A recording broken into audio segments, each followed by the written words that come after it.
Stuck in the rain in a traffic jam, man. What's on your mind?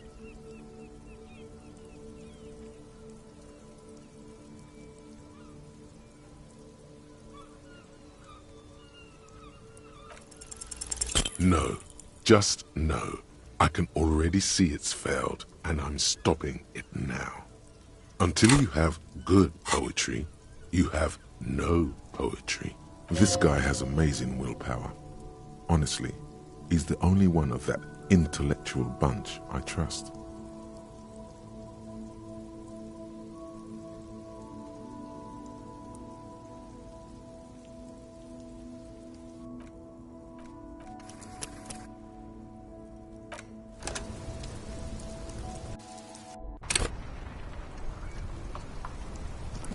Stuck in the rain in a traffic jam, man. Wait, there's something here, stored away in some dusty corner. It starts like...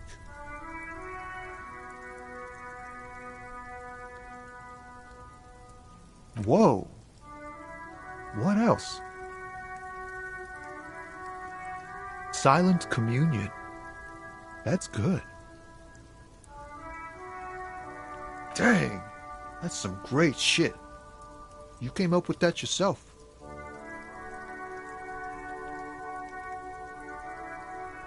Did you?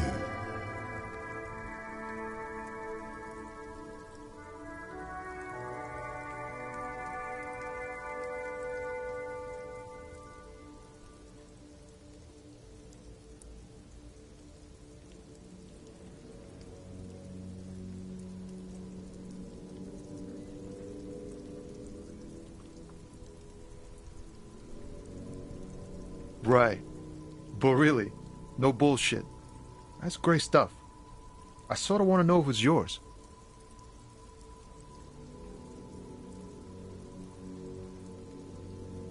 No matter. Great verse is like that sometimes. Ephemeral. You might not look it. Seems you have some literary chops. Maybe there's hope for me yet.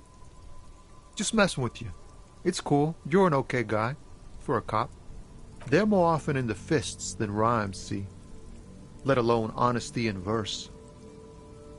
In a small office behind the old military hospital, hunched under the green glow of his desk light, Officer Hans Blau browses through a test print of his Futurist magazine. It's called The Futurist. The typeface on the header is too small.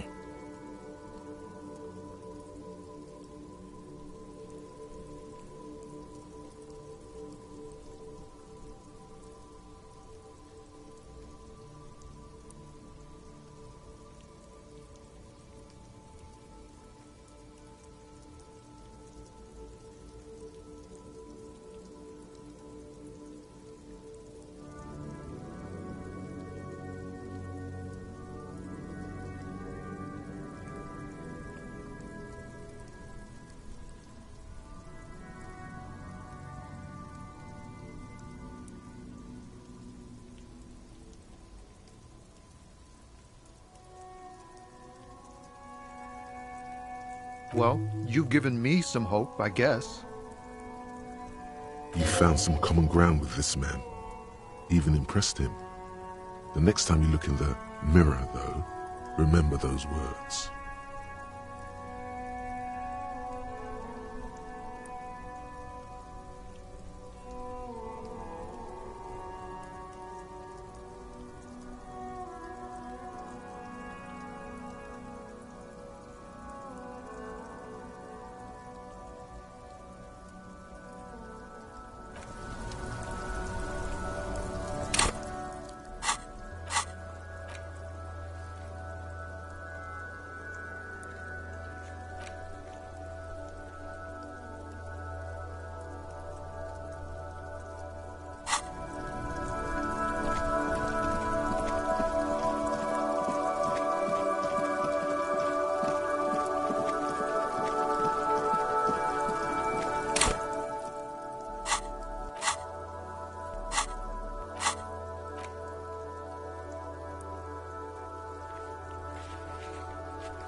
What do you see?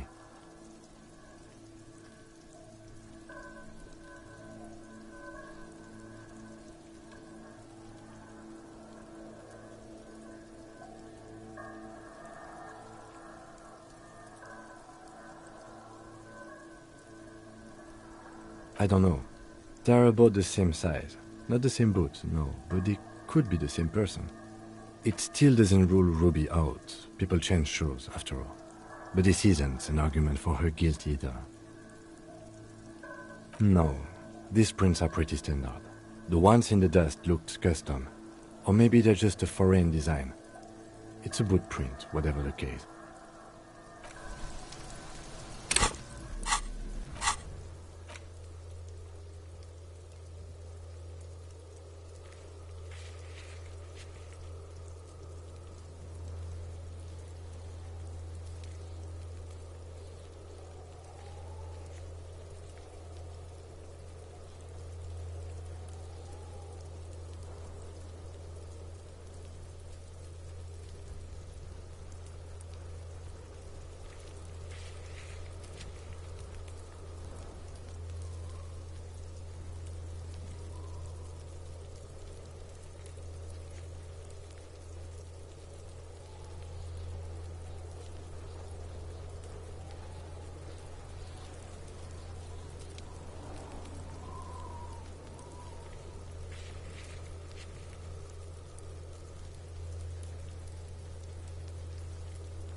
O pasaro de agint.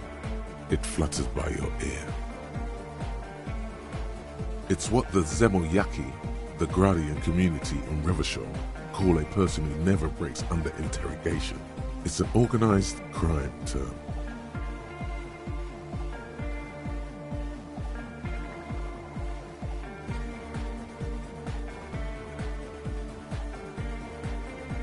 Excuse me? She's attempting to remain calm, but the phrase made her flinch.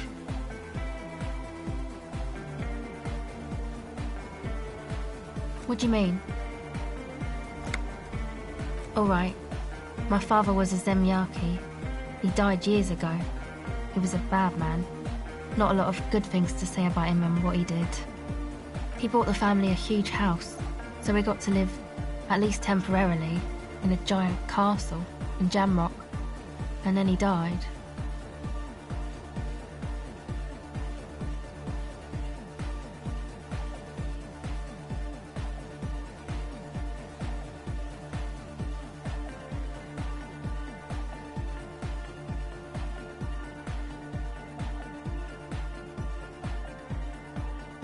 What do you think? The competition came and took everything away. It was like in a war zone. So after his death, we had nothing left, and we were in danger. My mother had to change her name, mine too. We left it all behind. It was a stupid idea, and I'm still disappointed I came up with it. Aren't there any local authorities who might look down on such activities? I took that into account, of course. Coordinated the operation with the débardeurs, else they might get unhappy. Not in person, but I let them know. You can't do anything without the fat ones getting wind. It wasn't too difficult to convince them, really. It's a good thing you ended that mess, though. I felt I was turning Dadwise into a corrupt business person. Unpleasant. Hear that? Set justice on its feet. Confront Everard. Come on, this is all fine. But you don't have anything on Everard now. That's not how these things work.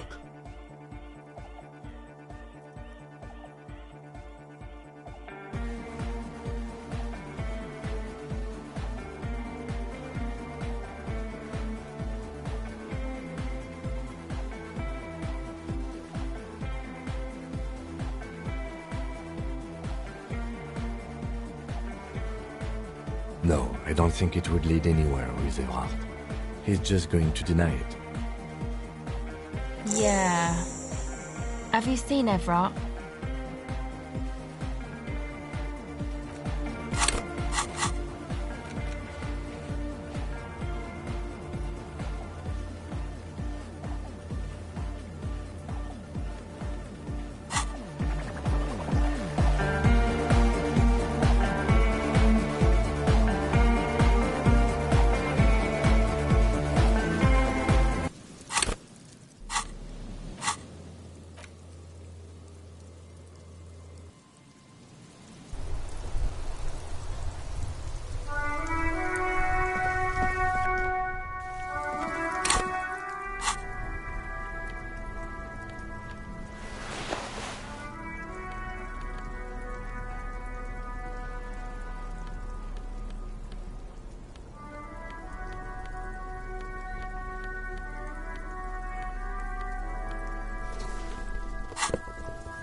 The pleasure. Farewell, friend, and may your peace of mind guide you to happiness.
Mr. Dubois, the word in Martinez is a certain police officer is once again happily reunited with his service weapon. Congratulations, my friend. I prefer my police officers old-fashioned like that, with a gun. You can do so many things with a gun that you can't do without one. Now, what can I help you with?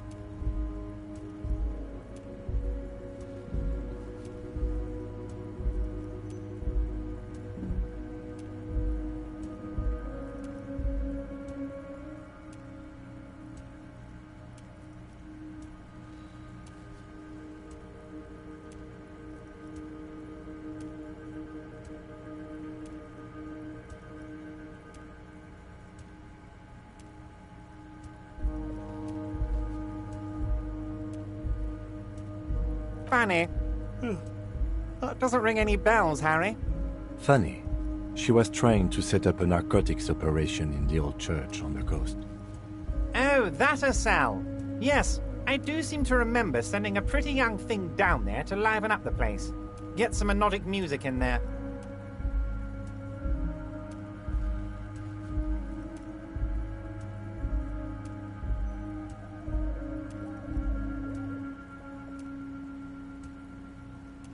Amphetamine lab? That sounds very immoral and debauched. Frankly, a health risk. But what do I know about kids these days? The music they listen to, the drugs they do while they listen to that music? It sounds to me like you are trying to start an amphetamine lab in the district. And you're using some delinquents you found, God knows where, to set it up and run it for you. Found God knows where? That a cell is the daughter of Miko the kebab. A man who once killed a guy with a kebab. I think a daughter of a man who killed a man with a kebab can handle running a little nightclub, don't you?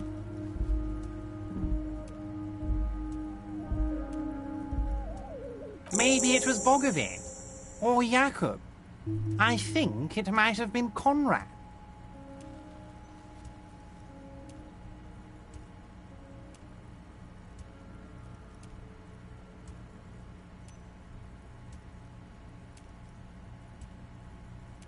A nightclub? Harry, I'm an old-fashioned guy. After work, I like to listen to some rock and roll music and have a non-alcoholic lager. Nightclubs don't interest me. But here I am, talking about myself, when you have much more important things going on. Tell me, Harry, how can I help you?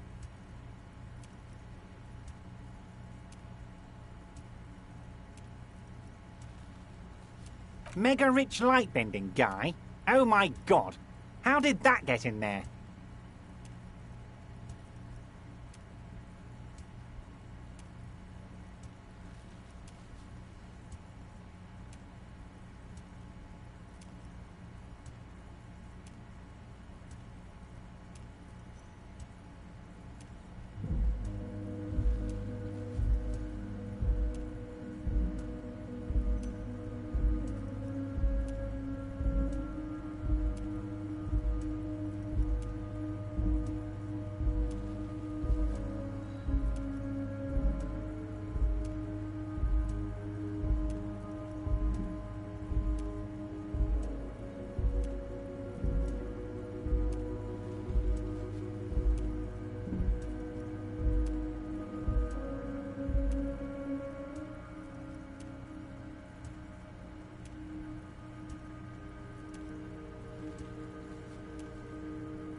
Damn it to hell, Harry. I specifically told my guys to check all the containers for mega-rich light-bending guys.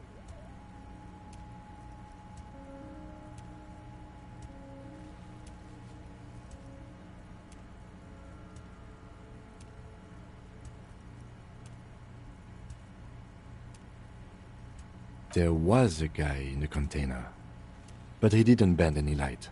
That was in the detective's head. Honestly, guys, we might be moving a spot of drugs through this harbour, but I won't be caught transporting the light-bending mega-rich. I have a reputation to protect.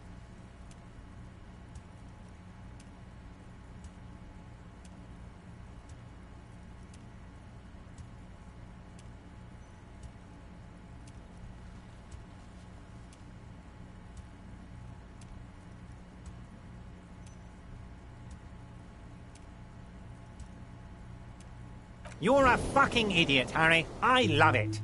Thank you for sharing this deep, idiotic part of yourself with me. A hallucinating market liberal. I love it. So poetic.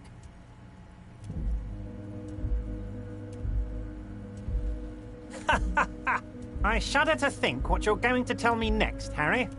Not for 1 second did he believe there's an actual mega-rich person somewhere in his container town.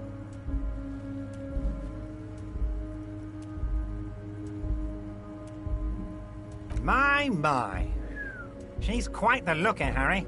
You can't imagine how pleased I am the two of you are reunited.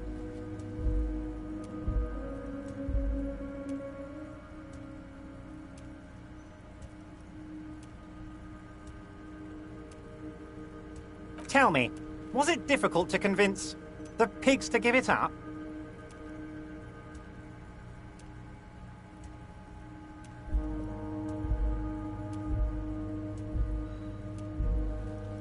I knew you could handle it. I know my special policeman. Anyway, I'm glad you're all right and armed again, Harry. Now, what can Everard Clare do for you?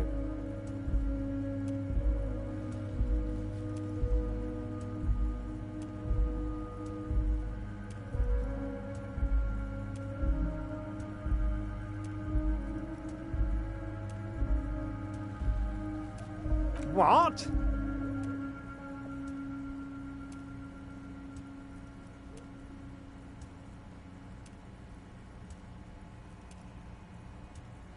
Did I? Well done then, Harry. I like not knowing about it, and I'm sure you made the right call. I spend the whole day delegating tasks, and it's a great relief to see people taking initiative. I don't even want to know what all of that means. Brew, shady, alcohol, turned off. I'm going to let the world surprise me.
Officer, care to play a game with the lonely old man?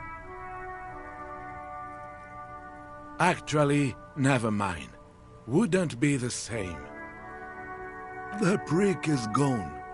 I can barely believe it, but he's really gone. He is trying to retain his jolly facade, but the underlying sadness casts a deep shadow over his wrinkled face. Hell, most likely. He was an absolute Kent.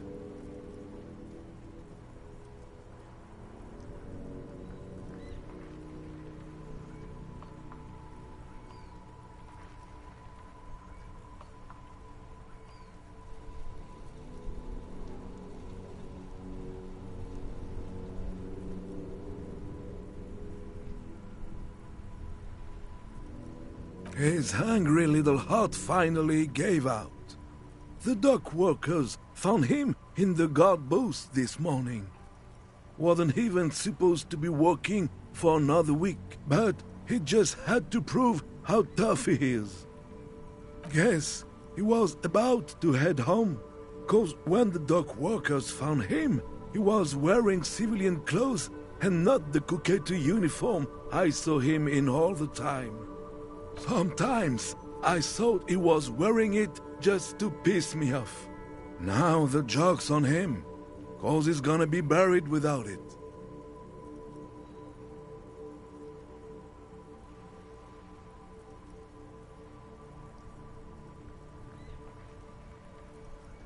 I repeat, an absolute cunt.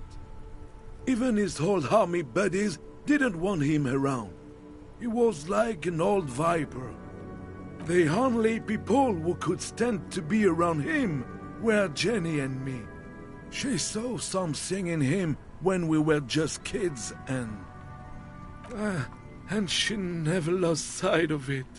And I thought if the most beautiful being in the world can love him, then there must be something worth holding on to. We've hated each other our entire lives. So much, in fact, that... Yes, I loved that angry prick. He didn't deserve it, but I did. You know what his last words to me were?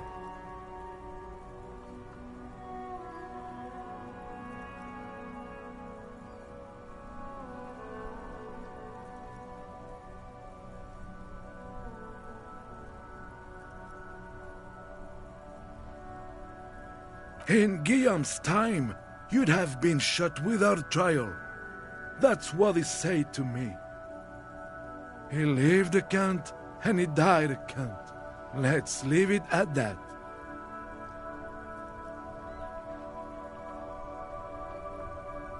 Let me see. This was 60 years ago. We all went to that parade. Young René looked so happy, and Jenny... I'm sorry, officer. I just... Thank you. Thank you for this little memorabilia. It really means the world to me. That was nice. A small thing for us, but invaluable to him. He probably didn't even know René had the photo. I took them for myself. Took them to remember that old cunt. Nobody knew him better than I did. And I want to remember that old cunt by something. Strange how old cunt sounds almost gentle when he says it now.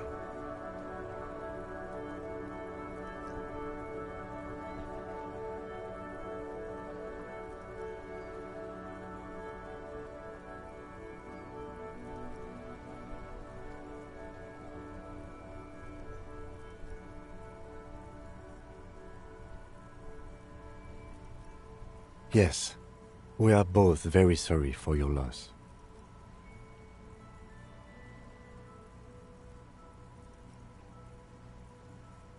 It is what it is, part of life really. But to know someone for 79 years, then one day they're just gone. I just don't know anymore. About anything really. But you must need something.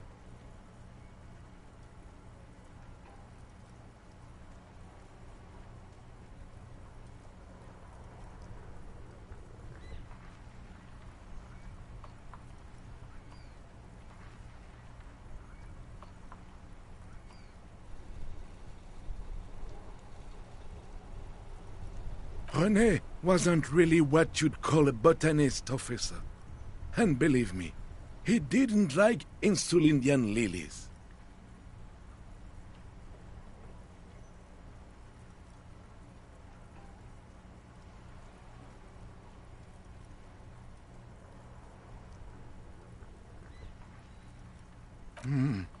That's their old name, dating back to the time of kings and crests, and all that other stuff he loved so much. There were many reasons, but mostly it was the communals. They called them the Bells of Revolution.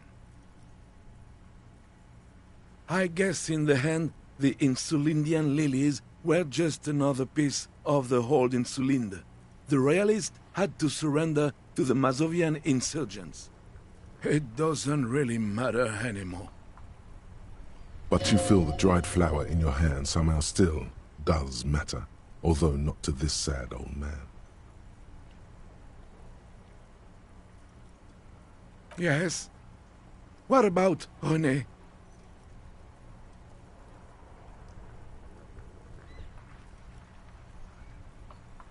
Yes. It is... I just don't know anymore. About anything, really. But you must need something.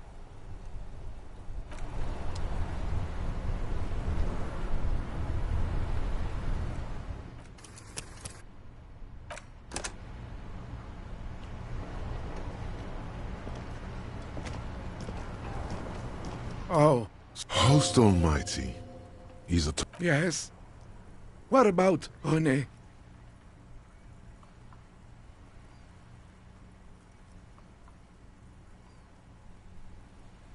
Yes. He finds comfort in the thought. We all got to go sometime, officer. Everyone I love is already there. Probably waiting for me. I'm not afraid to die. It's been a good run, and I really miss my friends. We are both very sorry for your loss. Death of a friend is a terrible thing.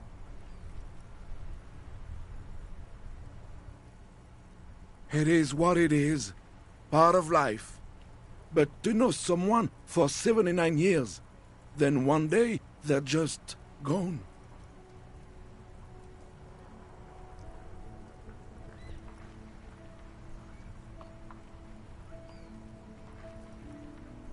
I just don't know anymore.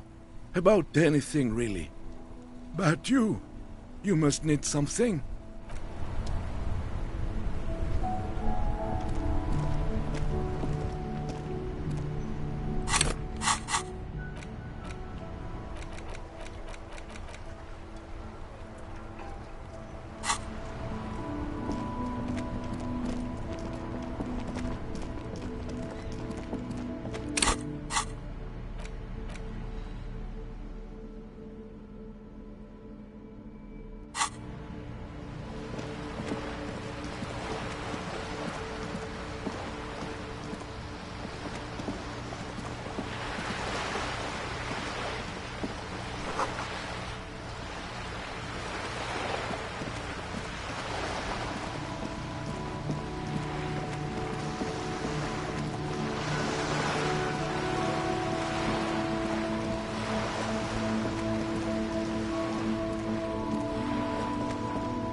The door is closed again.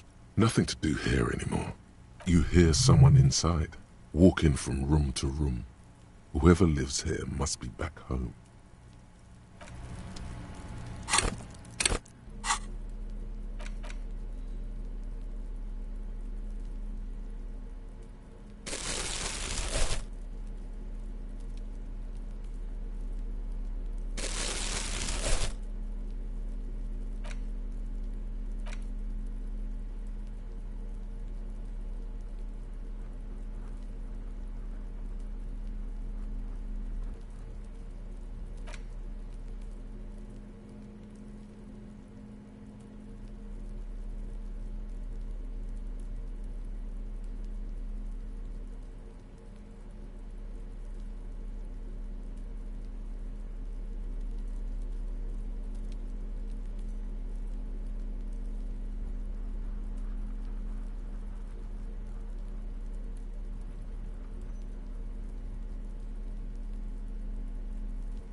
Six crumbling petals rest on your palm. They're white, a bell-shaped crown. As I said, an Insulindian lily, or a maybell. Girls pinned them on their boys during the revolution. This flower is a spring flower, but it's a bit early for that, isn't it? The petals feel dry and fragile in your hand. Water flows under the channel bridge. Dark water. You rub your sides for warmth, but there is none. Inland, above the Martinez distributary, the channel that brought wastewater from the silk mills of Jamrock, and then dead bodies during the war. The wrinkled fingers of an old man crush flower petals, then sprinkle them in the stream like white salt. René, that old man in the uniform, maybe you should show it to him when you get the chance.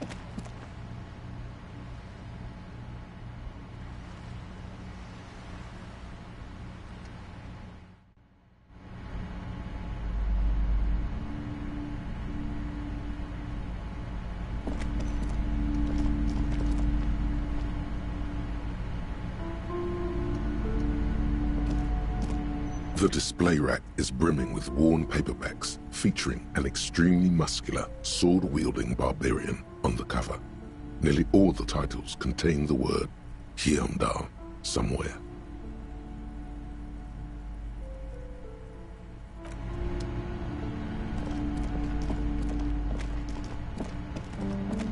Shelves fill to the brim with crime novels featuring the supposedly stalwart Vespertine detective Dick Mullen.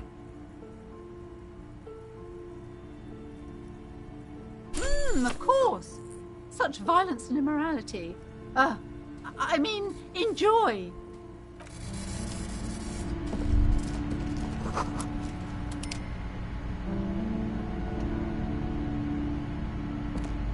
Shelves full of biographies of famous people, whoever they are.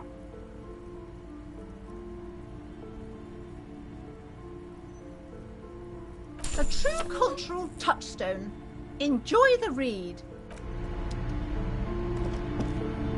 This bookstore is not strictly about crime, romance, and biographies of famous people.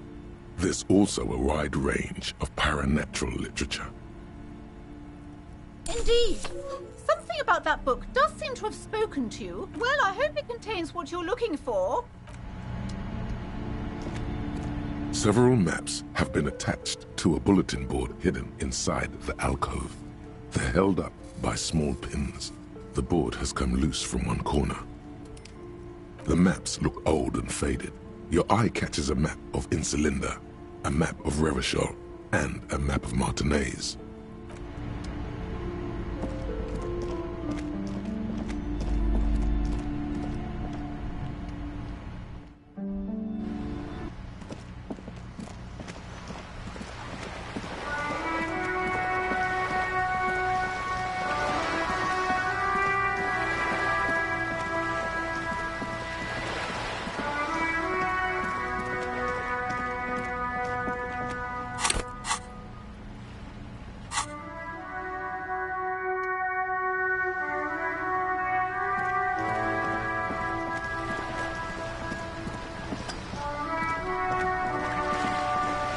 You're back. Good. What can I help you with?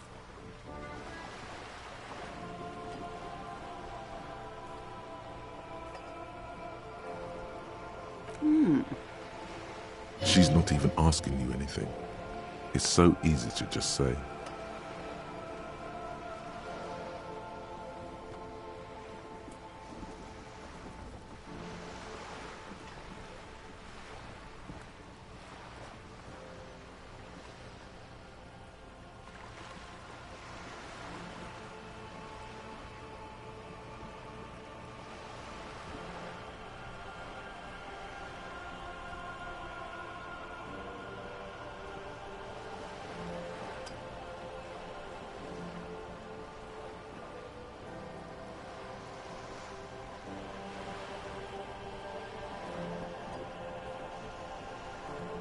Of course, Detective.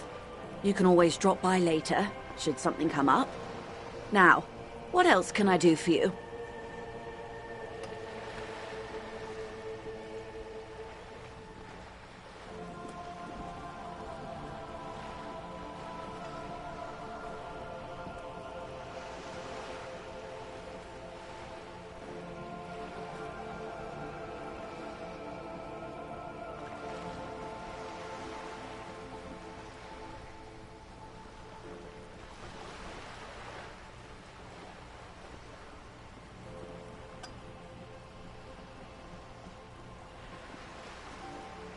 Oh?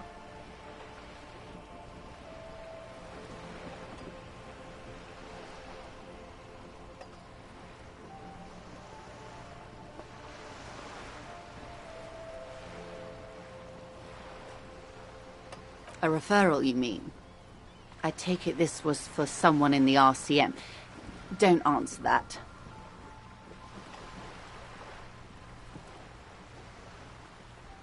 Oh my. A real door. The lieutenant does not say anything, but you hear the nylon of his jacket rustle as he looks at you.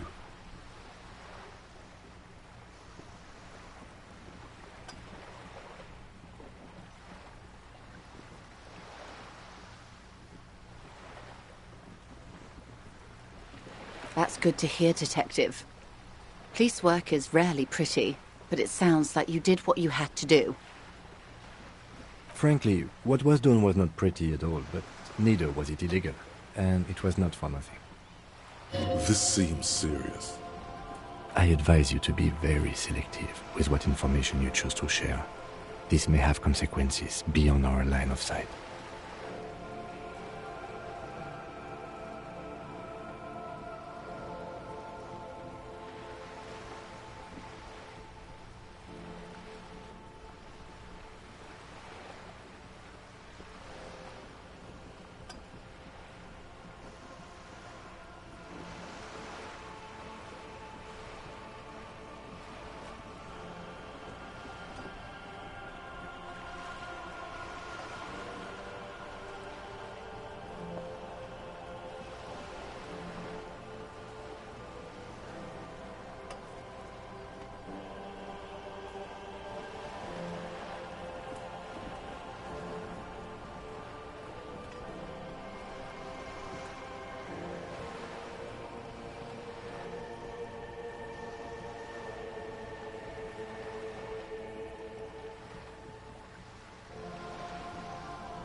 Misinformation.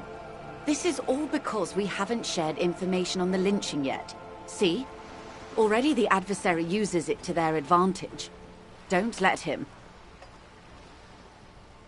Hurry up on that probe. The moment you tell me you're finished at the traffic jam, I will gladly tell you the company's side of the story. She was worried for a moment that she's overplayed her hand by not sharing info sooner. Then she settles down, curious to hear more.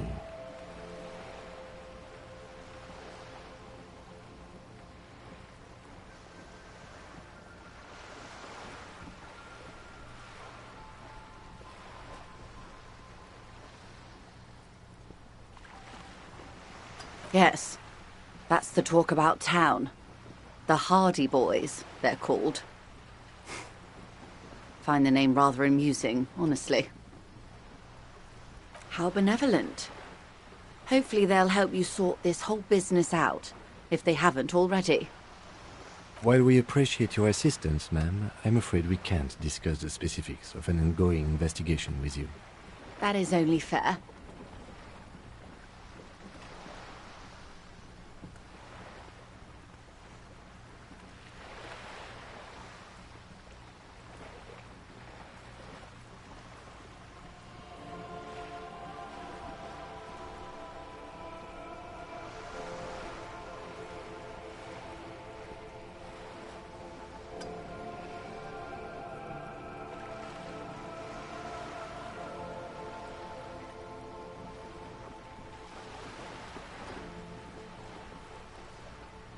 Oh my. Very interesting. So the militant wing is protecting one of their own. It looks like you may untie this knot yet.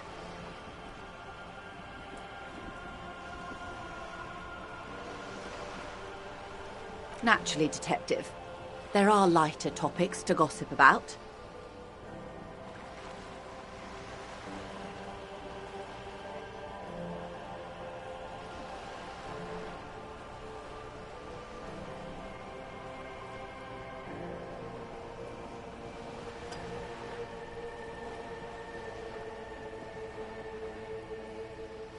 Of course, Detective.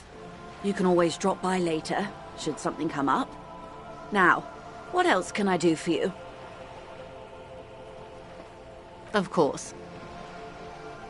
Of course.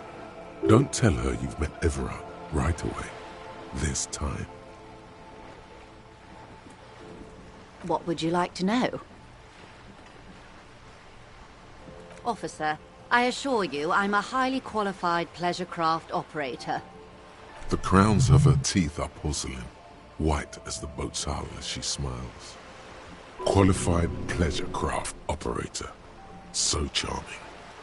Where's the damn license?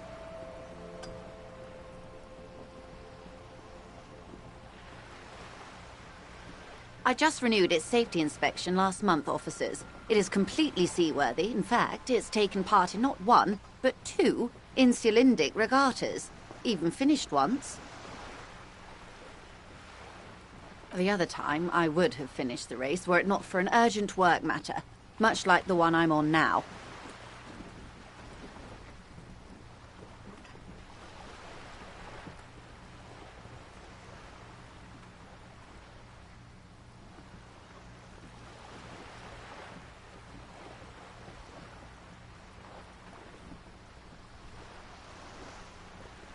Actually, you don't.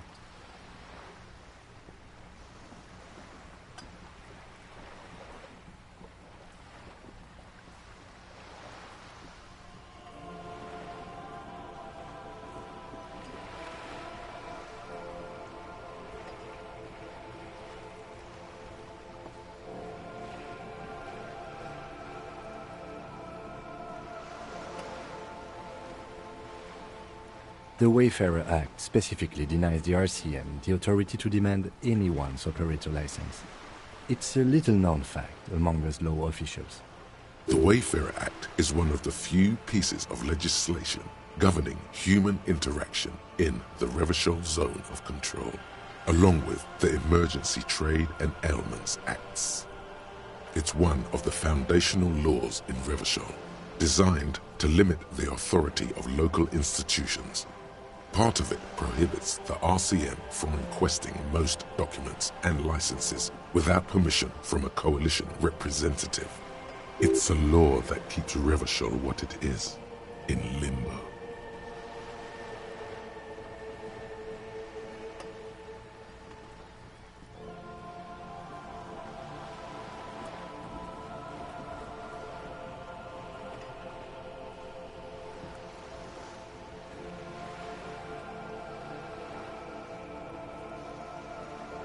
I was just being polite. Even school children know the Wayfarer Act.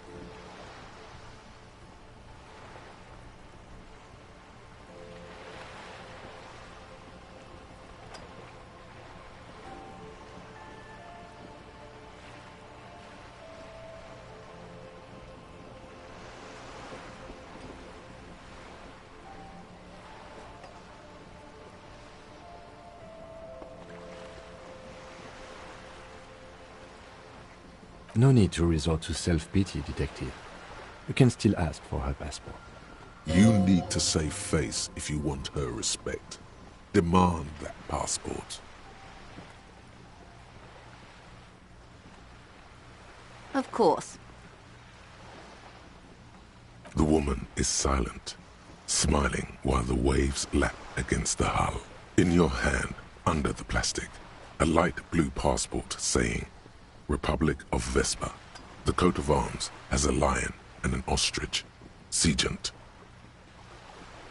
The Republic of Vespa, formerly the Republic of Vespa Messina, was once a dual kingdom. An amicable parting of ways produced two constitutional monarchies. Vespa, the richer of the two, is an occidental nation known for its proximity to the Pale and its exotic financial derivatives.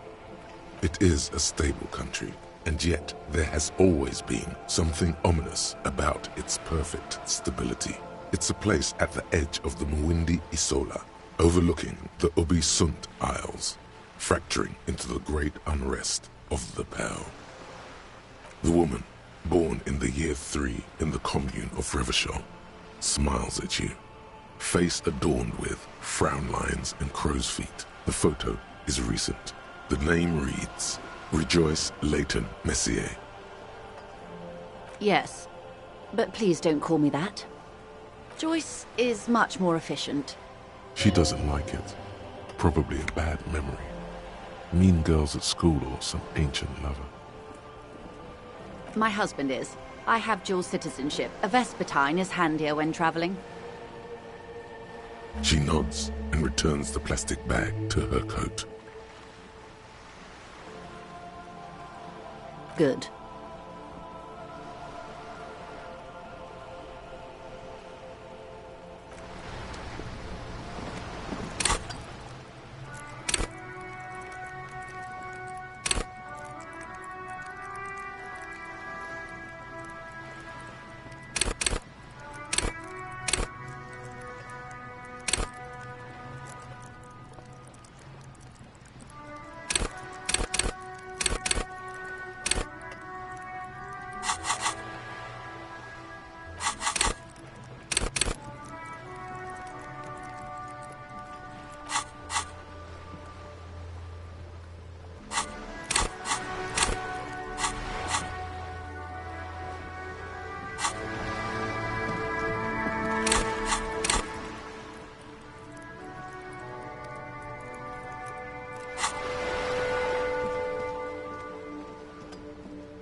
Sure.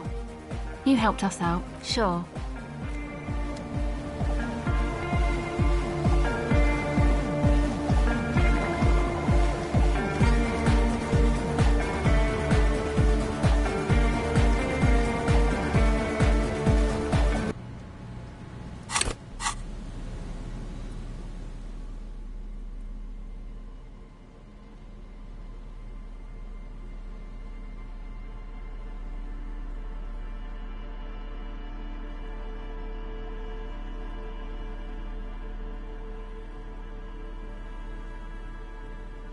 In your hand, you hold Dick Mullen and the mistaken identity.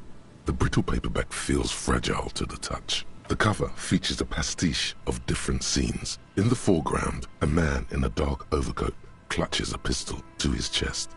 Rising up behind him are two silhouettes wrapped in a passionate embrace. The tagline reads, Detective Dick Mullen must prove his innocence after an old friend is murdered by someone who looks just like Dick Mullen. That seems to sum up the premise nicely.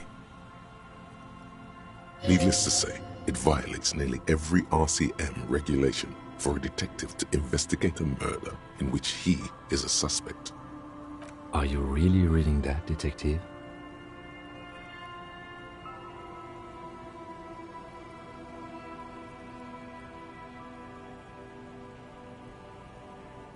Good luck finding it. He's not much of a character, I think you'll find. Just a stand-in for the reader. The point is for the reader to feel like they're solving the crime, along with Dick Mullen. A crude narrative convention, but no less effective for it. The story opens with a knock at the door. Detective Dick Mullen is greeted by an old friend, Charlie Spillane, who's come to Mullen to ask a favor on this dark and cold night. Spillane needs Mullen to drive him in from Vespa to a small town along the Insulindian coast. Despite his friend's apparent agitation, Mullen does as he's asked, then returns home where he passes out drunk, as he does most nights. An extremely unprofessional and hurtful stereotype that's offensive to all upstanding officers of the law.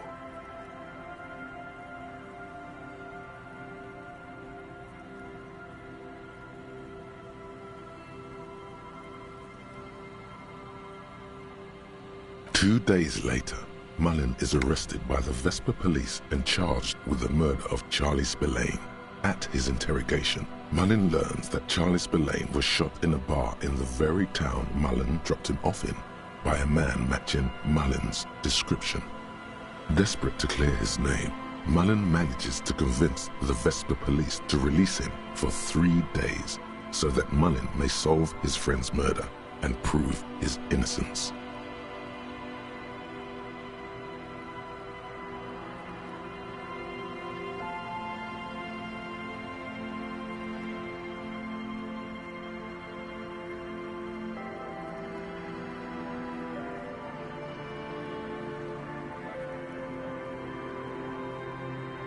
Of course, Mullen didn't do it. That's the whole premise of the book. Anyway, Mullen returns to the seaside bar where Spillane was murdered and meets a beautiful, mysterious woman named Diana Deneuve.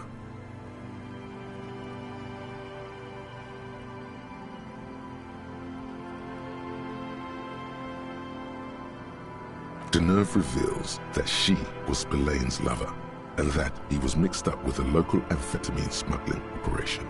As soon as Mullen begins pulling at strings, the whole conspiracy begins to unravel.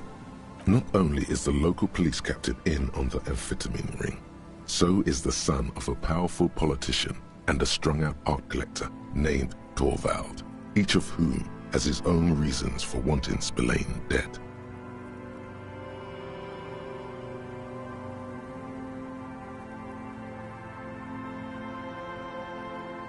Outwardly, the old police captain is a real law and order crypto-fascist, a barrel-chested man who's beaten his share of suspects to pulp. But he's also dirty and increasingly paranoid that someone's going to expose his role in the drug ring.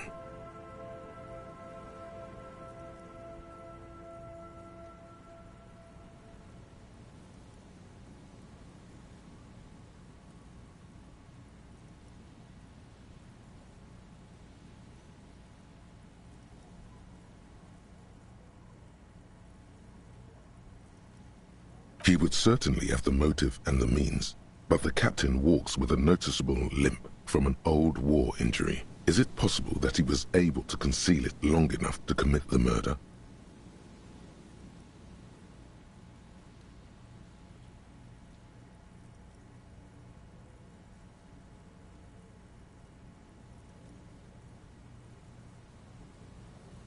A typical privileged twat. In all likelihood, he's just in over his head. He does bear a personal grudge against Spillane, though, a former prosecutor who nearly brought down his father's administration. The kid doesn't exactly have Dick Mullen's manly build, but he is the correct height, and while interrogating him at his home, Mullen did notice a certain overcoat that looks suspiciously like his own. Torvald, the art collector, is a strung-out mess. Frankly, it's hard to imagine him holding a pistol steady enough to actually hit someone, let alone plug them 3 times in the chest the way Spillane did. That said, Torvald and Spillane have a long history, and while interrogating him, Mullen discovers that Torvald was once involved with Diana Deneuve. Could it be that this is all over a sordid love triangle? One evening, Diana Deneuve comes to Mullen's hostel room in tears. The two of them drink half a bottle of vodka, and soon they're seeking comfort in each other's arms. Well, that testimony won't be admissible any longer.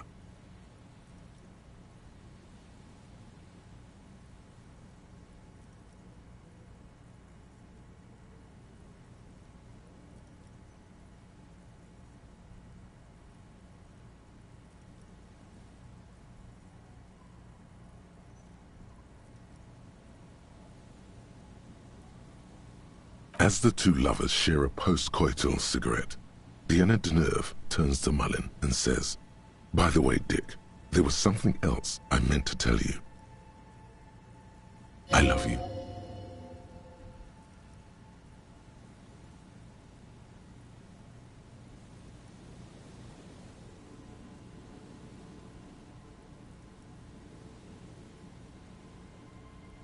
The name of the true killer. Always aim for the center of mass.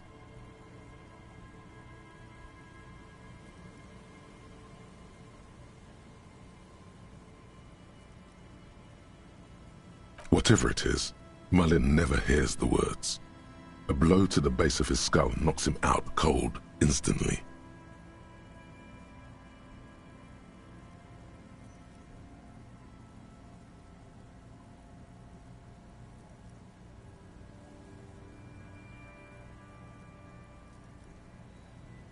When Mullen comes to, Deneuve is dead on the hostel bed next to him. To make matters worse, his clothes are covered with her blood.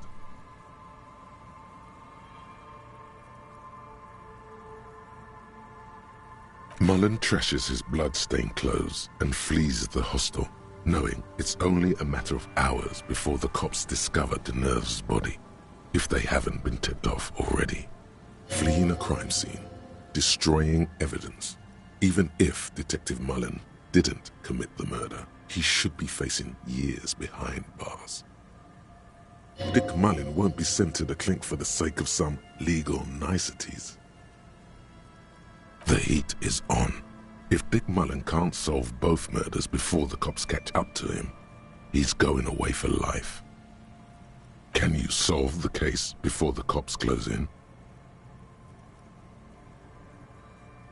What is it, Detective?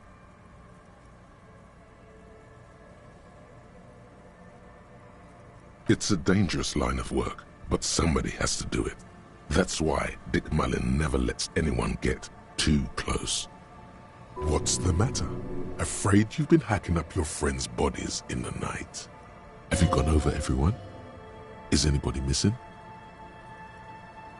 There was never a time when he wasn't a detective. He was born a detective.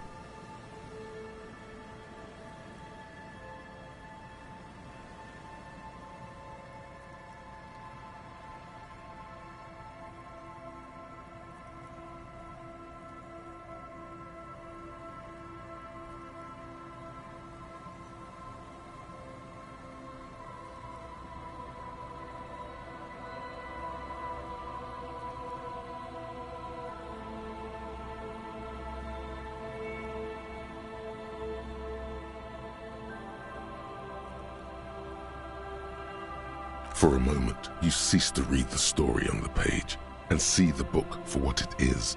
A collection of brittle, cheaply printed pages held together by glue made from the hooves of horses. You won't find the answers you're looking for here, in other words. Is it really so evil, detective?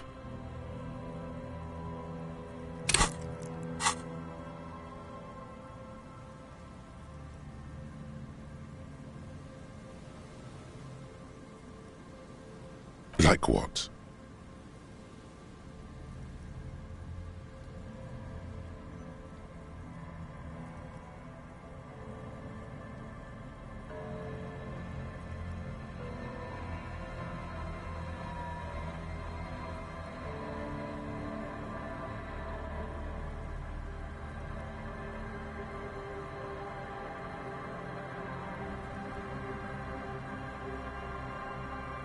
Do you even have those?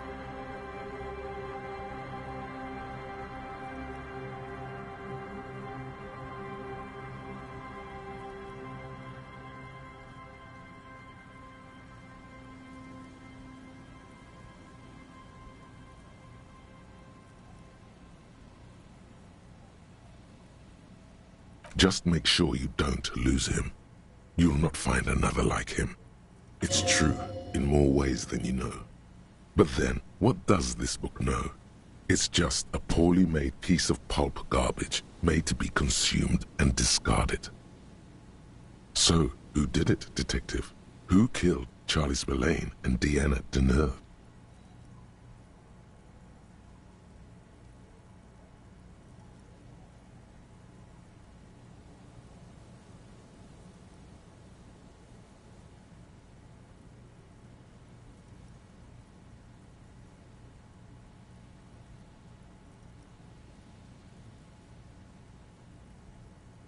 Could be. Who knows? Only one way to find out. You begin furiously flipping through pages. Even as you know these books follow a series of well-worn tropes, you find yourself completely engrossed. You're turning pages so fast, you don't even notice the ancient spine coming unglued. You try to grab the pages as they come loose, but your fingers aren't quick enough. They're gone. Dozens of pages scatter across the ground. The last fifth or so of the book seems to have been lost. It's possible that you could gather and reassemble the pages, but it would take way too long.